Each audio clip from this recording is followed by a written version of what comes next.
Ahojte, tu je Luigi a toto je tutoriál, ako skriptovať v Roblox Studio pre začiatočníkov 7. časť. V tejto časti sa budeme baviť o loops, alebo slučiek, či opakovaní a môžeme ísť na to.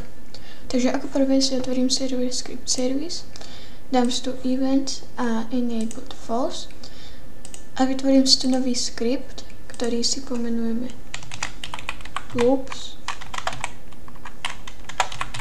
Tak. A ideme si ukázať prvý príklad na loops, čo sú for loops. A for loops sa píšu takto. Dám tu for,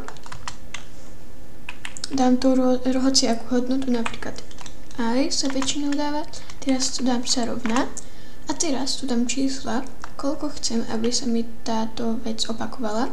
A prvé bude, že kde to bude začínať, dám tu čiarku, druhé bude, kde to bude končiť, takže napríklad, že 10. A tretie bude, že okolko sa to bude pridávať, že u mňa 1. Potom to napíšem tu. A to vlastne znamená, že for I sa rovná, že začni u 1, skončí pri 10 a pridávaj sa o 1. A tuto môžeme dať, že print. A môžeme tu dať, že I, čiže mi to printne na akej akurát teraz vlastne hodnote je. A keď dám play, tak mi to môžete vidieť, že mi to dalo 10. A taktiež tu môžem dať, že aby sa to pridávalo po 2. Takže napríklad teraz mi 1, 3, 5, 7, 9. Alebo tu môže byť aj záporné číslo, napríklad keď tu dám 10 a tu 1 a tu dám minus 1, no tak mi toto bude písať takto. Ale ja si tu zatiaľ dám takto 1 a 10. A keď chcem, aby sa mi to iba o 1 pridávalo, tak tú tretiu hodnotu tam nemusím dávať. Ono sa to vlastne už automaticky dá, akože o 1 sa to bude iba pridávať. Môžete vidieť, že to funguje stále. To by boli vlastne for loop. A potom sú tu druhá možnosť while loop, čo sa zase píše takto. While, čo znamená kým. A kým napríklad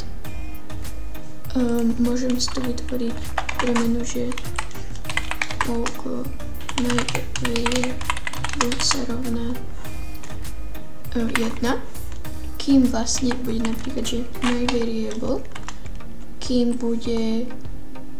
bude napríklad menšie ako 10 a bude tu vždycky, že myVariable sa rovná myVariable plus 1, čiže vlastne sa to vždycky bude pridávať a toto môžem urobiť iným spôsobom, keď dám iba plus a sa rovná 1, čiže teraz sa to bude pridávať o 1. Prepáčte, toto som zabil. A vždycky tu, že print napríklad, že myVariable a keď si to teraz spustím, tak mi to vždycky iba o 2, 3, 4, 5, 6, 7, 8, 9, 10. Lebo to robí iba dokým to bude menšie. Môžem teoreticky toto dať až za tým, aby mi to aj od 1 počítalo. A teraz mi to bude iba vlastne 9, lebo to je iba kým je to menšie ako 10. Takže tak by to bolo. Teraz idem toto zmazať.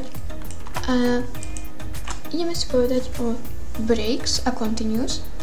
A breaks je vlastne, napríklad mám tu toto. A keď si dám, že ak I sa rovná napríklad 5, potom a dám ešte napríklad dám tu break. Tuto ešte môžem dať, že je print I. Tak toto vlastne znamená, že ako keby tu stopne celý tento loop a keď dám play, tak môžete vidieť, iba mi to 1, 2, 3, 4 napísalo, lebo vlastne ono to stopne. To break znamená, že to úplne celú funkciu stopne, takže tak by fungovalo break. Môžem to samozrejme robiť aj v while loop.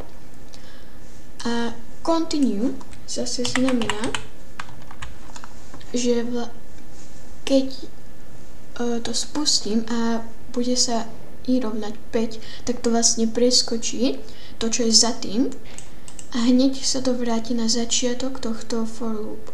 Takže keď si to dám, tak môžete vidieť, že mi to napísalo všetky číslice okrem 5, lebo som to dal, že ak i sa rovná 5, no tak to ako keby preskočí.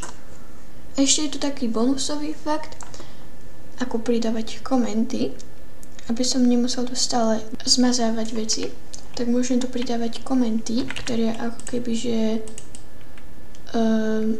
vlastne nič neurobia s tým príkazom, ktoré sa dávajú takto 2 pomočkami.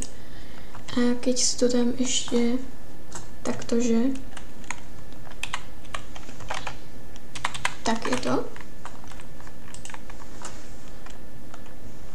hra na tie zátvorky, tak vlastne mi to komentne celé to, čo je v tej zátvorke, aby som nemusel stále túto na každý riadok pomočky vytvárať. Tak to by bolo z tohto tutoriálu všetko. Ak sa vám páčilo a chceli by ste ďalšie takéto tutoriály, dajte odber a like a uvidíme sa pri ďalšom videu. Ahoj!